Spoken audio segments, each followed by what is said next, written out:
जय शिवराज शेतकरी मित्रांनो, कर्जमाफी संदर्भामध्ये शासन निर्णय हा काढण्यात आलेला आहे 2 तारखेला.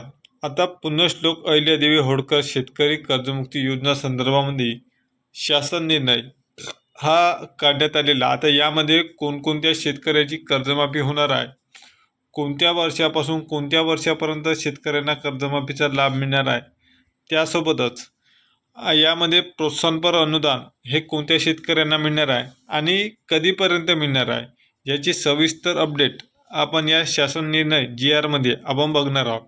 तर ज्या शेतकऱ्यांना अतिवृष्टी, दुष्काळ, अतिवृष्टी, महापूर, गारपीट आणि या दुष्काळी परिस्थितीमध्ये ज्या शेतकऱ्यांनी कर्जाची परतफेड केली नाही, अशा शेतकऱ्यांना बँकाकडून नव्याने पीक कर्ज उपलब्ध होऊ शकले नाही, अशा शेतकऱ्यांना कर्जमाफीची योजना ही जाहीर करण्यात आलेली आहे. आता यामध्ये शासन निर्णयामध्ये काय काय गोष्टी आहेत त्या सर्व आपण बघणार आहोत. 2026ला 2 जून रोजी झालेल्या मंत्रिमंडळ बैठकीमध्ये राज्यातील थकबाकीदार शेतकऱ्यांना कर्जमुक्ती व कर्जाची नियमित परतफेड करणाऱ्या शेतकऱ्यांना प्रोत्साहनपर अनुदान लाभ देण्यासाठी शासन निर्णय हा काढण्यात आलेला आहे. तर यामध्ये पुण्यश्लोक अहिल्यादेवी होळकर शेतकरी कर्जमुक्ती योजना 2026 असे या योजनेला नाव देण्यात आले. आता ज्या शेतकऱ्यांना आता तुम्ही कोणत्या वर्षापासून कोणत्या वर्षापर्यंत उचल केलेल्या शेतकऱ्यांची कर्जमाफी देण्यात आलेली आहे ते देखील आपण या व्हिडिओमध्ये बघणार आहोत. ज्या शेतकऱ्यांकडे 1 एप्रिल 2019 ते 31 मार्च 2025 पर्यंत ज्या शेतकऱ्यांनी कर्जाची उचल केलेली आहे, त्या शेतकऱ्यांनी 30 सप्टेंबर 2025 पर्यंत आणि 31 मार्च 2026 पर्यंत परतफेड न झालेली किंवा एक किंवा अनेक बँकाकडे सर्व कर्ज खात्यातील एकत्रित थकबाकीची मुद्दल व व्याजासह रक्कम म्हणजे एकूण रक्कम जर 2 लाख रुपयापर्यंत असेल तर अशा शेतकऱ्यांना त्यांच्या कर्ज खात्यात 2 लाख रुपयापर्यंत कर्ज माफीचा लाभ हा देण्यात येईल असं शासन निर्णयामध्ये नमूद करण्यात आलं आहे. त्यासोबतच 1 एप्रिल 2019 ते 31 मार्च 2025 पर्यंत वाटप केलेल्या अल्पमुदत पीक कर्जाचे पुनर्गठन करून मध्यम मुदत कर्जाचे रूपांतर केलेल्या कर्जामधील 30 सप्टेंबर 2025 पर्यंत थकीत असलेले व 31 मार्च 2026 पर्यंत पैशाची परतफेड न केलेले हप्त्याची मुद्दल व्याजासह व अधिकतम रक्कम 2 लाखापर्यंत असल्यास त्या कर्जमुक्तीच्या योजनेत समावेश करण्यात येईल. म्हणजे 2 लाख रुपयापर्यंत जर तुमचं व्याजासहित जरी कर्ज असेल तरी तुम्हाला कर्जाचा लाभ हा देण्यात येईल. त्यासोबतच पीक कर्जाचे केलेले पुनर्गठन कर्ज यांची 30 सप्टेंबर 2025 रोजी थकीत असलेल्या व दिनांक 31 मार्च 2026 पर्यंत परतफेड न झालेल्या शेतकऱ्यांच्या एक किंवा अनेक बँकांकडील कर्जाची रक्कम 2 लाख रुपयाच्या मर्यादेत असेल तर कर्जमाफीचा लाभ हा देण्यात येईल.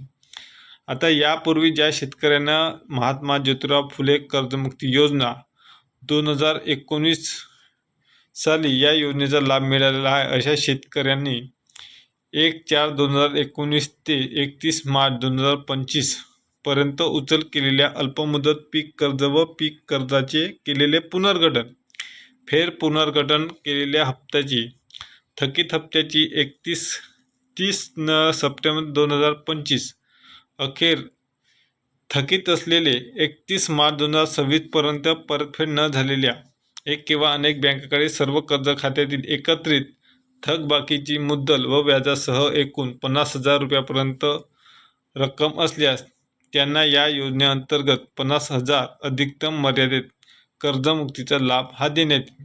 आणि OTS योजना म्हणजे ज्या शेतकऱ्यांचं 2 लाख रुपयापेक्षा अधिक कर्ज म्हणजे थकीत व्याजासह जर 2 लाख रुपयापर्यंत अधिक त्यांच्या कर्जाचा आकडा जर गेला असेल तर त्या शेतकऱ्यांना 2 लाख रुपयापर्यंत म्हणजे 2 लाख रुपयाच्या व्यतिरिक्त 2.5 लाख असेल तर 50,000 रुपये त्यांना भरण्याची मुदत ही 31 मार्च 2027 पर्यंत देण्यात आलेली आहे. म्हणजे वरील पैसे जर तुम्ही भरले तर 2 लाख रुपयापर्यंत कर्ज हे तुम्हाला शासनामार्फत माफ देण्यात येईल असं सुद्धा इथं देण्यात आलेलं आहे. त्यासोबतच आता प्रोत्साहनपर लाभ ज्या शेतकऱ्यांचा कोणकोणत्या 3 वर्षामध्ये जर नियमित परतफेड केली तर त्या शेतकऱ्यांना प्रोत्साहनपर लाभ हा देण्यात येईल.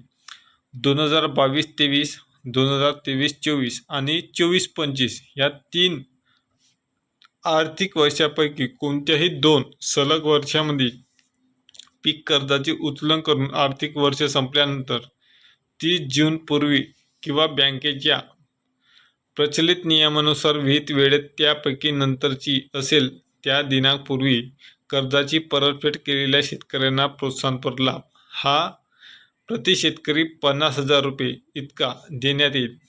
पात्र शेतकऱ्यांनी 25-26 व 26-27 या आर्थिक वर्षात अल्पमुदत पीक कर्ज घेतले असल्यास अशा शेतकऱ्यांनी विहित मुदतीत परतफेड करणे अनिवार्य आहे.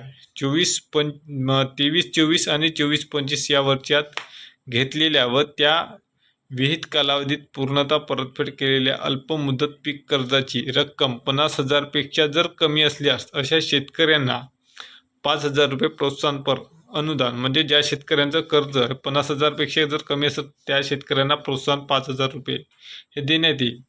व ज्या आता कोणकोणत्या बँकेचे हे माफ होणार आहे किंवा त्या शेतकरी यासाठी निश्चित पात्र असणार आहे. राष्ट्रीयकृत बँक, खाजगी बँक, प्रादेशिक ग्रामीण बँक, जिल्हा मध्यवर्ती सरकारी बँकाकडून घेतलेल्या कर्जास ही योजना ही लागू राहणार आहे. तर शेतकरी मित्रांनो, ही होती कर्जमाफी संबंधित शासन निर्णय व यामध्ये कोणकोणत्या शेतकऱ्यांना कर्जमाफी ही मिळू शकते व कोणत्या शेतकऱ्यांना प्रोत्साहनपर अनुदान मिळणार हा 2 तारखेचा शासन निर्णय आहे. माहिती समजली नसेल तर परत एकदा रिपीट व्हिडिओ बघा आणि चॅनलवर जर नवीन असाल तर चॅनलला सबस्क्राईब करून ठेवा, जेणेकरून असेच महत्त्वपूर्ण माहिती व व्हिडिओ आपल्याला कर्जमाफी असो, हवामान असो किंवा शेती संबंधित आपल्याला बघायला मिळेल. धन्यवाद.